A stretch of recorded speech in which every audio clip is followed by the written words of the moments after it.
친구 목사님 중에 한 분이 단체톡에 카톡 하나를 올렸어요. 내용인즉 전요셉 목사님의 딸 사랑이를 도와주세요 라는 글이었습니다. 전요셉 목사님은 사진을 보니까 젊으신 목사님이더라고요.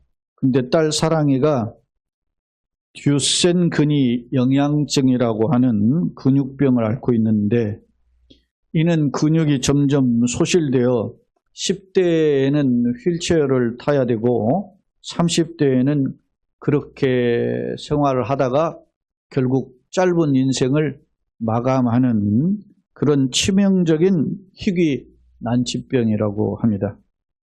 그런데 이 희귀 난치병을 치료할 수 있는 길이 있는데요. 그것은 유전자 치료제인데 이게 미국에 있다고 합니다. 문제는 치료의 골든타임이 만 4세에서 5세 사이에 이 치료를 해야만 이게 효과를 본다는 거예요. 그런데 문제는 치료비가 미화 330만 달러입니다. 우리 돈으로 환산을 해보니까 46억이 넘어요. 그런데 뭐 4,600만 원, 4억 6천도 아니고 46억, 이 돈이 어디 있습니까? 하지만 이 전 목사님은 이 두 부부는 이 딸 사랑이를 살리기 위해서 결코 포기하지 않고 사랑이의 치료를 위해서 아빠가 희망의 챌린지에 나섰어요. 부산에서 서울까지 11월 29일까지 이제 걸어서 올라오는 과정의 길을 걷는데 장장 거리가 740km의 이렇게 여정을, 서울 부산까지 뭐 400몇십 km밖에 안 되는데 그 2배 가까운 길을 이제 걷는다고 합니다. 그러면서 1만 원씩 후원하실 분 46만 명을 후원자를 모집한다고 나온 글이 올라왔어요. 사랑하는 성도 여러분, 여러분은 이 전요셉 목사님의 결단이 어떠하다고 생각하십니까? 이분의 챌린지가 잘 맞춰 목표하는 바가 반드시 이루어질 것을 확신하고 계십니까? 아니면 무모하다는 생각을 하시지는 않습니까? 우리 교회에서도 제가 이 글을 보고 바로 조금의 금액을 계좌를 보고 입금을 해드렸는데, 바라기는 전요셉 목사님의 소망이 응답되고 하나님의 세밀한 돌보심 중에 딸 사랑이가 치료되는 은혜의 역사가 있기를 예수님의 이름으로 축복합니다. 아멘. 살다 보면 이처럼 예기치 못한 일들을 막닥뜨리게 되는데요. 그렇다면 이런 역경의 상황을 우리는 어떤 자세로 대처해야 할까? 오늘 우리가 신명기 7장 17절로 26절 말씀을 읽었는데요. 우리가 몇 주 전에 우리가 신명기 7장 이 앞부분의 내용을 우리가 살펴본 바가 있습니다. 이 본문의 내용은 가나안 땅을 입성을 앞둔 이스라엘 백성들을 모압 평지에 모아놓고 모세가 한 설교의 연장선에 있는데, 오늘 본문의 내용은 이스라엘 백성이 한바탕 전쟁을 치르는 상황을 예고하고 있음을 알 수 있습니다. 그런데 이 전쟁에서 치를 때의 자세, 그리고 전쟁을 치르고 난 뒤의 자세가 어때야 되느냐를 오늘 말씀하고 있습니다. 오늘 이 전쟁에 치를 때 전쟁에서 임하는 자세, 그 전쟁을 치르고 난 뒤에 이스라엘 백성의 자세는 명령어로 다루고 있어요. 전부 다 명령어예요. 근데 이 명령어가 여러 명령어가 있는데 그중에 저는 이 명령어를 세 파트로 분류를 했어요. 그러니까 요약을 하면 세 부류의 명령어다라는 것입니다. 근데 그 명령어가 어떤 세 부류로 나눠졌냐? 하나는 하나님께 대한 자세에 대한 명령어예요. 그리고 또한 두 번째 명령어는 내가 전쟁을 치를 대상에 대한 명령어예요. 그리고 세 번째는 내가 전쟁을 치르고 난 다음에 어떤 자세를 취할 것인가에 대한 명령어임을 볼 수 있어요. 그 명령어를 우리가 하나씩 살펴보겠습니다. 첫 번째, 하나님에 대한 자세는 뭘까요? 17절로 19절입니다. 같이 한번 읽어봅시다. 시작. 네가 혹시 심중에 이르기를 이 민족이 나보다 더 많으니 내가 어찌 그를 쫓아낼 수 있으려 하리라마는 그들을 두려워하지 말고 네 하나님 여호와께서 바로와 온 애굽에게 행하신 것을 잘 기억하되 네 하나님 여호와께서 너를 인도하여 내실 때 네가 본 큰 시험과 이적과 기사와 강한 손과 편팔을 기억하라. 네 하나님 여호와께서 두려워하는 모든 민족에게 그와 같이 행하실 것이요. 할렐루야. 첫째, 하나님께 대해서는 따라서 합시다. 기억하라. 뭘 기억하라는 겁니까? 하나님께서 이스라엘 민족에게 역사하신 은혜를 기억하라. 할렐루야. 사랑하는 성도 여러분, 어렵고 도전의 장애물들이 있을 때 첫째로 우리가 주목해야 될 하나님의 명령은 하나님이 이제까지 베푸신 은혜에 대한 감사로 시작해야 되는 줄로 믿습니다. 기억하라 라고 하는 명령에는 하나님께서 내 인생을 지금까지 인도하셨다. 할렐루야. 그것을 되새김하는 겁니다. 오늘 우리의 신앙의 출발점이 어디에 있는가? 내가 오늘 한 주간을 시작하잖아요. 주일은 한 주간을 시작하는 첫 스타팅에 있어요. 그 시작할 때 주님께서 나에게 베푸신 은혜를 먼저 기억하고 시작하는 것입니다. 믿습니까? 그렇습니다. 주님을 만나려고 온 거예요. 주님의 음성을 들으려고 온 겁니다. 주님의 약속을 받으려고 온 겁니다. 주님의 예비하신 복을 붙잡으려고 온 줄로 믿습니다. 그러려면 먼저 주님을 기억해야 됩니다. 지금 17절이 어떤 상황이에요? 너의 심중에 혹시 심중에 어떤 생각에 이르기를 이 민족이 나보다 더 많으니, 많은 정도가 아니에요. 더 강력해요. 머리가 하나 더 많은 거인족이란 말입니다. 내가 어찌 이 사람들을 쫓아낼 수 있으려? 현실을 보면 답답하다는 겁니다. 그럴 때 그러면 그런 생각이 되면 뭐가 생기게 됐어요? 두려움이 들어오는, 훅 찾아오는 거예요. 이거 내가 이겨낼 수 있을까? 확 긴장이 되고 두려운 공포심이 찾아오게 된 겁니다. 그때 그들을 어디요? 두려워하지 말고 어떻게 현실을 보고 낙심하지 말고 이 말이에요. 그리고 어떻게 네 하나님 여호와께서 바로와 온 애굽에게, 바로 이스라엘이 지금 오기 전에 어디를 거쳐왔습니까? 애굽에 종살이 할 때 그 애굽의 종살이에서 해방시키는 과정의 역사를 이스라엘이 목격했어요. 그 목격한 과정 중에 이제 20세 이상 된 사람들은 다 지금 죽어가는 상황이에요. 그리고 다 죽었어요. 40년이 흘러버렸어요. 이제 그걸 목격한 사람들은 겨우 어떻게 해요? 20살밖에 안 된 거야. 60살 됐죠. 40년이 지났으니까. 20살 이상은 다 죽었으니까. 그것을 다시금 되새겨라. 그렇게 이야기하는 겁니다. 사랑하는 성도 여러분, 가나안 당시의 땅은 최고의 땅입니다. 그러니까 가나안을 정복하고 있는 7 족속은 당대 최강의 민족들이에요. 그렇기 때문에 이스라엘이 변변치 않은 무기도 없잖아요. 전쟁을 싸우려면 칼창 이렇게 준비된 게 없어요. 여러분, 지금 우크라이나와 러시아의 전쟁이 일어났는데 2년 반이 훌쩍 지났는데 이 전쟁 속에서 누가 더 많은 사상자를 발생했습니까? 3일이면 우크라이나를 정복하겠다고 하는 러시아의 군인들이 미니멈 65만, 맥시멈 100만 명의 사상자가 발생했어요. 그래서 자기의 군대로는 해결이 안 되니까 북한 용병을 쓰는 거 아니겠습니까? 돈을 주고.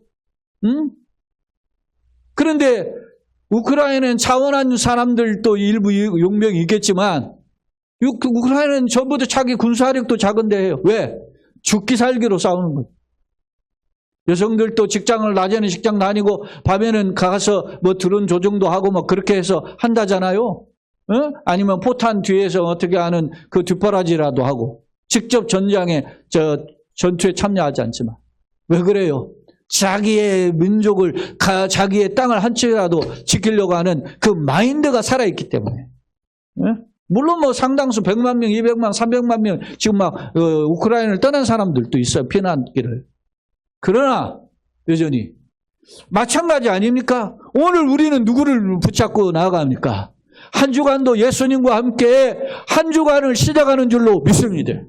그러니 하나님을 기억하라 라고 하는 강력한 명령이 담겨져 있음을 알 수 있어요. 두 번째로, 대신 관계가 해결됐다면 이제는 우리가 누구를 바라보아야 됩니까? 내가 나아가야 될 대상들은 여전히 하나님을 바라봐도 있습니다.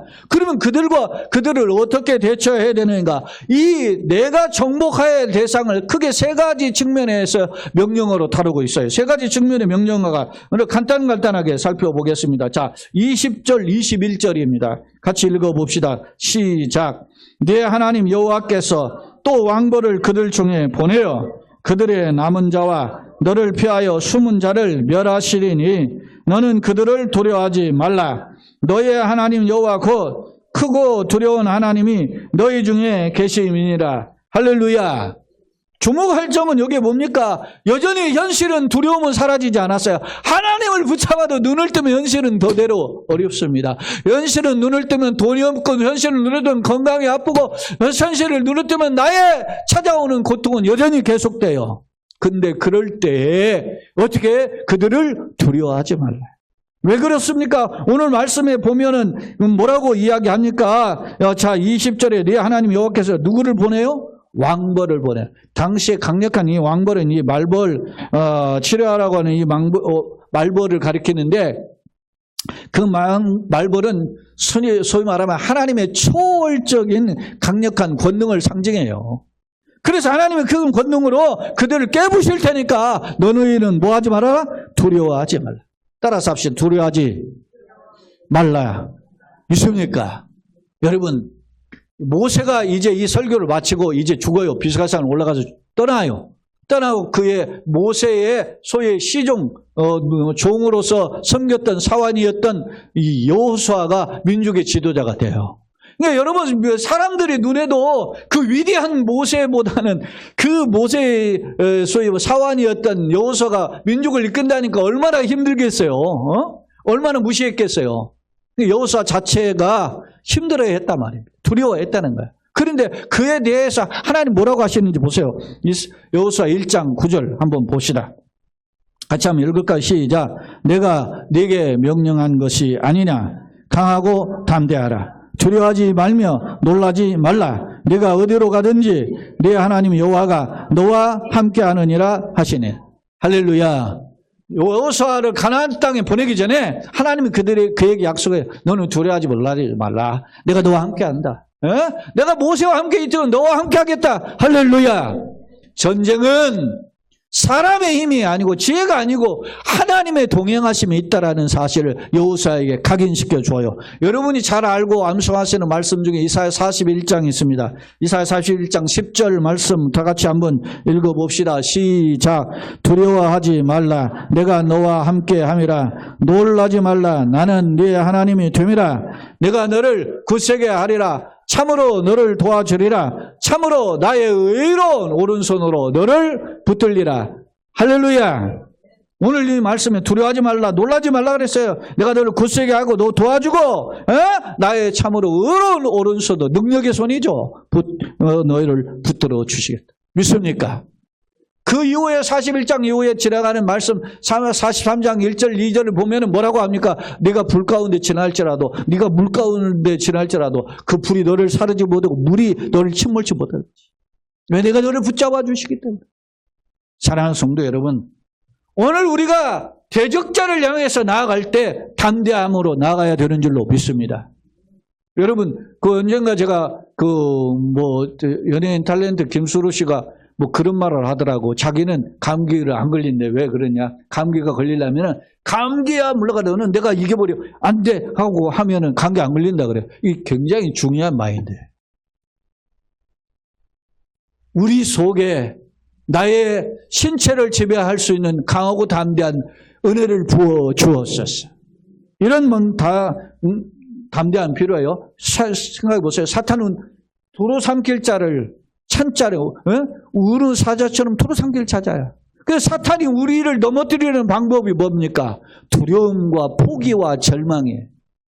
이걸 통해서 우리를 넘어뜨리는데 하나님께서 오늘 강하고 담대할 것을 말씀해요. 또 대적자를 향하여서 어떤 태도가 있어야 되느냐. 두 번째로 보면 7장 22절에 7장 22절 같이 읽어봅시다. 시작. 네 하나님 여호와께서 이 민족들을 네 앞에서 조금씩 쫓아내시리니 너는 그들을 급히 멸하지 말라. 들짐승이 번성하여 너를 해할까 하노라. 사랑하는 성도 여러분, 내가 어떤 전쟁이 임하면 빨리 이걸 속된 말로 쇼부를 보고 싶어요.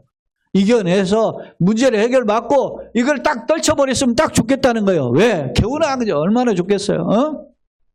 그게 보통 우리의 생각. 근데 우리 한국인들은 성격이 급하니까 더더욱 이런 생각을 가지고 있는 것이 맞아요. 그런데 오늘 하나님께서 너는 이 민족을 어떻게 해요? 급히 멸하지 말라. 급히 멸하지 말라. 내가 조금씩 쫓아낼 테니까 급히 멸하지 말라 그래요. 왜? 왜 그래요? 이 들짐승이 번성할까? 당시에 전쟁은 어떤 겁니까? 정복하면 죽이고 불살르고 그랬어요. 그걸 파괴해요. 근데 여러분요, 이스라엘 보통의 전쟁은 죽이고 멸망시키고 불사르고 하고 이제 자기 본거지로 퇴각하는 것이 전쟁인데 이스라엘은 이 땅에 들어가서 어떻게 해야 돼요? 살아야 되잖아요. 그러니까 죽이고 불사르고 그 불모지가 되면 성경이 여러 곳에서 그곳이 뭐가 돼요? 들짐승의 처소가로 변해버린다는 거예요. 내가 이스라엘 민족에게 이사야 예레미야 보세요. 이스라엘 민족이 살고 있는 성읍의 터전이 들고양이 들짐승의 밥이 되게 만든다. 그러니까 황폐하게 만들겠다는 거예요. 근데 너희가 전쟁을 급히 승전해가지고 이곳저곳을 다 짓밟아가지고 그렇게 될 때 이곳이 누구의 터전이 돼버려요? 들짐승의 터전이 돼. 그렇게 만들지 말아라. 내가 너희들을 통해서 조금씩 쫓아내리니 너희는 급히 멸하지 말라. 이게 뭐냐면 지혜의 삶의 지혜. 출애굽기 한번 봅시다. 23장 29절로 30절의 말씀에 보면 이런 표현이 있어요. 출애굽기에도 이스라엘이 전쟁을 앞둔 거에 대한 교훈이거든요. 한번 읽어봅시다. 시작. 그러나 그 땅이 황폐하게 되므로 들짐승이 번성하여 너희를 해할까 하여 1년 안에 그들을 네 앞에서 쫓아내지 아니하고 네가 번성하여 그 땅을 기업으로 얻을 때까지 내가 그들을 내 앞에서 조금씩 쫓아내리라. 조금씩 쫓아내. 이게 하나님이 주시는 지혜. 사랑하는 여러분, 우리가 원하는 것을 때로는 막 한꺼번에 다 해가지고 모든 것을 해결하고 싶은 그런 마음이 있지만 하나님의 방법, 하나님의 지혜가 무엇인지를 구하고 그 가운데 걸어가는 지혜가 필요함을 볼 수 있어요.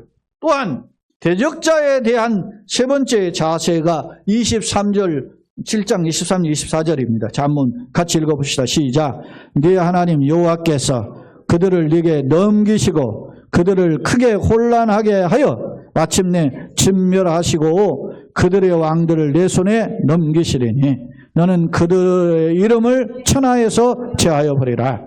너를 당할 자가 없이 네가 마침내 그들을 진멸하리라. 할렐루야. 대적자들에 대한 세 번째 자세예요. 어떻게? 마침내 너희가 진멸한다. 그런데 뭐라고 하시냐면 그들의 이름을 천하에서 제하여 버리라. 천하에서 제하여 버리라는 말은 그를 철저히 진멸하라는 말이에요. 누구? 그들의 왕들은. 그 왕들은 그 민족 국가의 대표잖아요. 그러니까 왕을 쳐서 그 민족을 정복했음을 확인해 줘라. 그런 말입니다. 이게 무슨 말입니까? 하나님의 살아계심, 하나님의 공의로우심을 만방에 선포하라는 거예요. 왕들을 죽임을 통해서.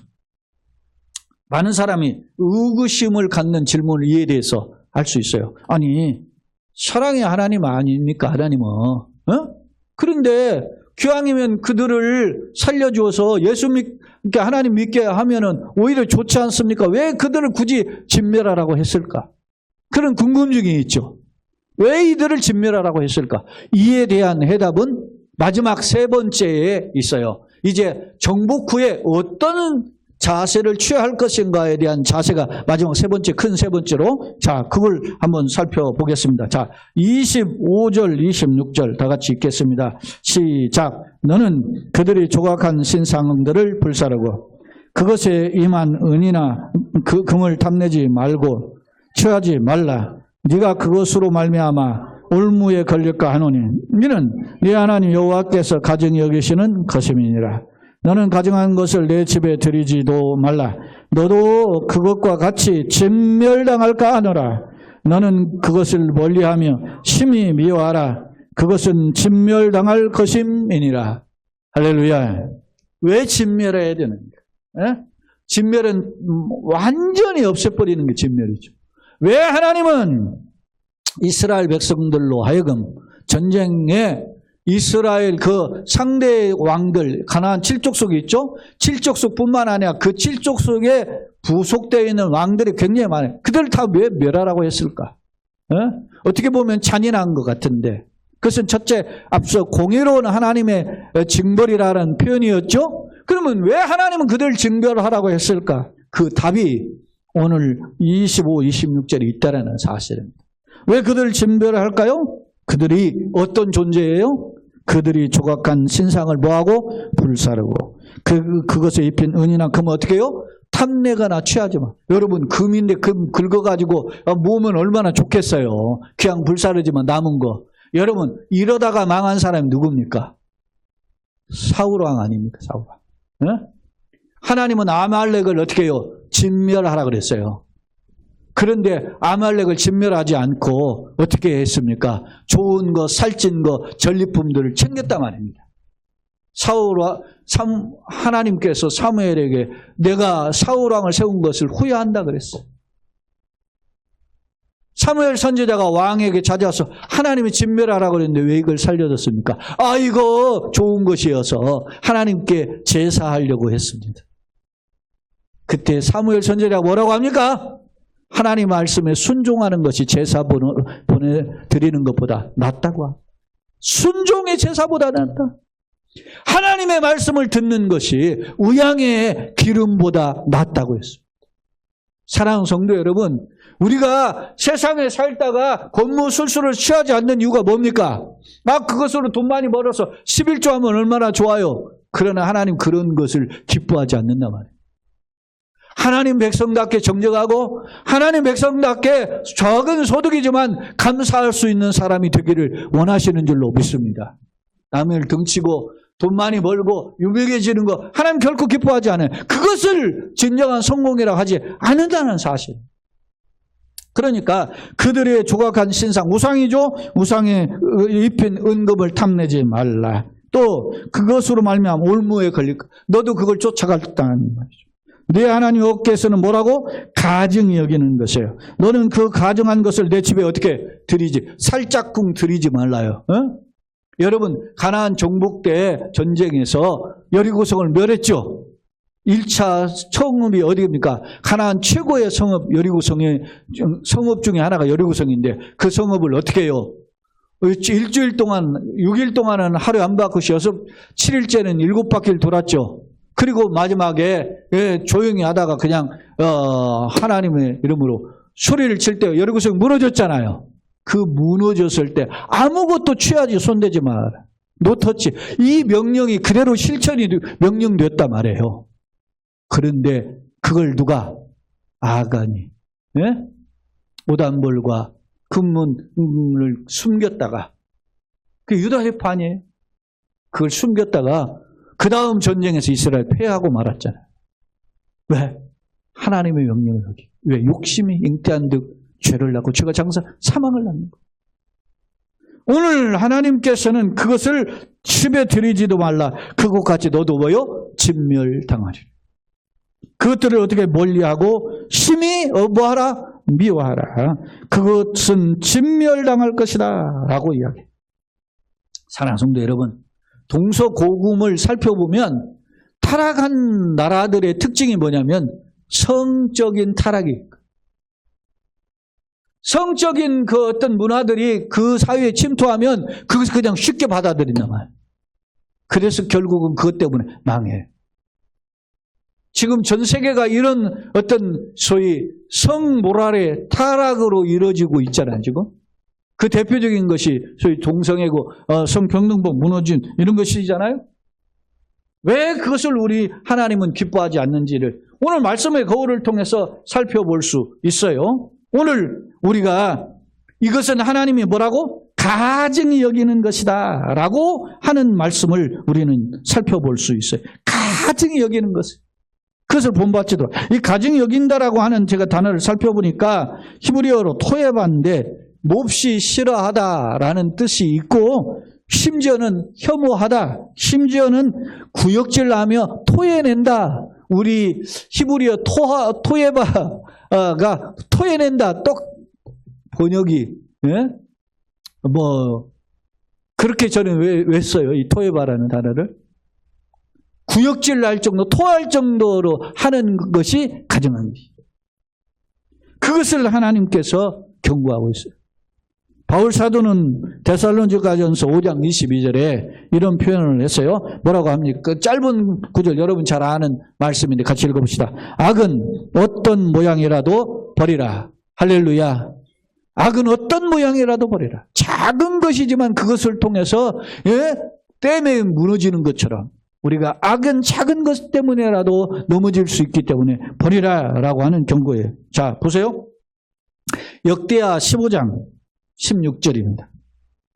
역대하 15장 16절에 보면 이런 표현 16절인데요. 아사 왕의 어머니 마아가가 아세라의 가정한 목상을 만들었으므로 아사가 그의 태후의 자리를 폐하고 그의 우상을 찢고 기두른 시냇가에 불살랐다라고.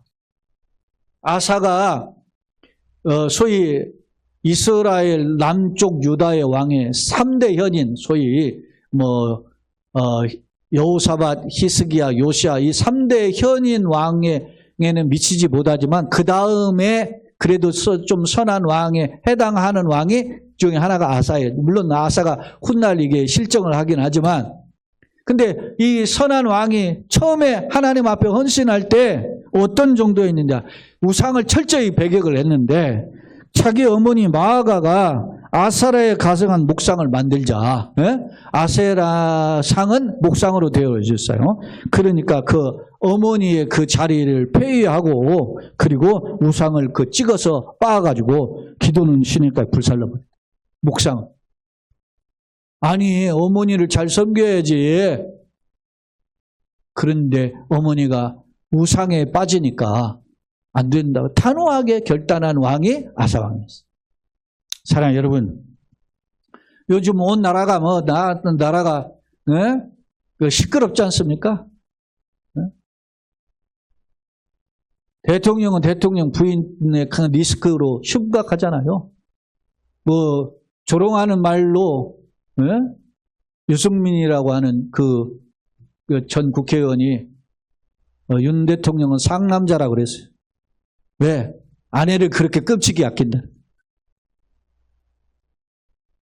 그러려면 대통령 그만둬야지. 아내를 끔찍이 아끼려면 집에서 아내를 위하면 되지. 일국의 대통령이 됐으면 단호함이 있어야 될 거 아닙니까? 내가 말이죠. 물론 사과를 했지만 내가 보기에는 별로 마땅치라. 온 나라가 시끌벅적하게 한 것을 이제 와서 겨우 진즉했어야 되는 것을. 어리석은 모습이에요. 6.25에서 수신 제가 이후 치국평천하야. 여러분 보세요. 하나님 앞에서 어떤 길을 걸어가야 될 것인가? 아니 아이러니하잖아요. 김건희 씨가 구약성경을 달달 암송한다 하잖아. 근데 어떻게 그 구약성경 달 암송하는 인간이 곧다이 짓만 하냐고. 말이나 되는 소리를 해야지. 부끄러움이죠. 부끄러움. 사랑하는 성도 여러분, 하나님께서 왜 모세를 통해서 이스라엘 백성들이 가나안 땅 전쟁을 치르기 전에 왜 이런 명령을 했는가? 여러분, 하나님이 뭐가 부족하기 위해서 뭘 요구하시는 하나님이십니까? 하나님은 왜 이런 명령을 했을까요? 그것은 바로 이스라엘 백성이 가나안 땅에 들어가서 복과 은총을 누리게 하시기 위해서 그들에게 이런 명령어를 내리신 줄로 믿습니다. 오늘 우리가 잘 되기 위해서, 복 받기 위해서 하나님께서 이렇게 말씀하신다는 사실. 바꿔 이야기하면 오늘 본문에 속해 있는 여러 명령어의 표현들은 하나님께서 우리에게 복을 주시기 위한 통로요, 약속임을 알 수 있습니다. 요한복음 16장 33절에 예수님이 그 성만찬을 막 베푸시고 이 말씀을 하시고 나서 겟세마네 동산에서 잡히시거든요. 그 말씀 한번 읽어봅시다. 이 말씀을 가락방 강화라고 하는데 그 말씀 하실 때 뭐라고 하는지 한번 보세요. 시작. 이것을 너희에게 이르는 것은 너희로 내 안에 모여 평안을 누리게 하려 함이라. 세상에서는 너희가 환난을 당하나 담대하라. 내가 세상을 이기었노라. 할렐루야. 예수님은 세상을 이기신 승리자이기 때문에 너희도 승리하기 위해서 이 말씀을 하신다는 말씀입니다. 사랑하는 성도 여러분, 성경의 명령들은 때론 부담이 되고 힘든 것이 사실입니다. 하지만 결국에는 우리가 복을 받고 예비한 능력을 덧입기 위한 하나님의 축복이 담겨져 있음을 알 수 있습니다. 그렇다면 나는 어떠한가? 나는 승리를 위한 이런 앞선 세 종류의 명령에 순종하는가? 나는 이 명령을 붙잡고 다시금 실천하고자 다짐하는가? 안타까운 것은 많은 기독교인들은 하나님의 은혜의 복을 소망하면서도 이런 명령에 절대적으로 순종하지 못한다는 사실입니다. 서울대 출신이고 미국의 존스 홉킨스라고 유명한 의대를 나오시고 MD 앤더슨 암센터의 31년간 중심 교수로 일하셨던 미국 최고의 의사로 11번이나 선정이 됐대요. 되었던 분이 누구냐면 암 전문의이신 김의신 교수예요. 우리나라로 85세예요, 이분이. 그런데 이분이 은퇴하고 지금 한국에 들어왔다가 미국 왔다 갔다 하면서 지금 강의하고 계시는데 이분이 한국인들에 대한 지적을 한 말씀이 있어요. 유독 한국에서 암 환자들이 폭증하는 이유가 최근에 있다. 그 이유는 스트레스를 해소하지 못하기 때문이고 특히 해소하려고 하는데도 노력하는 습관들이 식습관이 잘못되었다. 그리고 암에 대한 부정적인 자세가 잘못되었다라고 지적을 했어요. 이 김우신 교수의 내용을 정리해보면 스트레스는 감사보다는 불평이 많은 사람들에게 찾아오는 게 특징인데 암이 통계 자료에 보면 면역세포가 활성화된 사람은 암이 잘 지배를 못하는데 그런 사람, 면역세포가 활성화된 사람이 노래하는 사람들이다. 이렇게 이야기해. 왜? 그들은 노래하면서 감사와 긍정을 많이 이야기했기 때문이다. 이렇게 소개를 했어요. 또 암에 대한 많은 정보가 홍수처럼 쏟아지고 있지만 상당수 잘못된 지식을 가지고 있고 설령 좋은 정보, 지식을 가지고 있어도 그것으로 끝난다. 실천하지 않기 때문에 자기의 건강을 지키지 못한다. 그렇게 지적하고 있어요. 사랑하는 성도 여러분, 신앙생활도 마찬가지입니다. 우리가 몰라서 넘어지는 것이 아니라 알고 있는데 주님 말씀대로 살지 않기 때문에 그렇습니다. 오늘 하나님의 명령들이 무거운 것이 아니라 주님 뜻대로 살아가고자 하는 마음을 가졌을 때 그 명령들이 우리를 이끌어가는 줄로 믿습니다. 주의 약속을 기억하는 자 되기를 원합니다. 두려워하지 않고 세상을 담대하게 나아가되 하나님께서 이끌어가시는 조금씩 이끌어가시는 역사를 체험하는 주인공이 되고 마지막에 결국에는 주님의 가정이 여기는 것들을 멸하는 가까이 하지 않는 자로 되어서 진정한 승리자들이 다 되시기를 예수님의 이름으로 축원합니다. 그런 소망의 제목이 우리의 건강과 가정과 삶의 현장에 열매로 응답되기를 예수님의 이름으로 거듭 축원합니다. 아멘.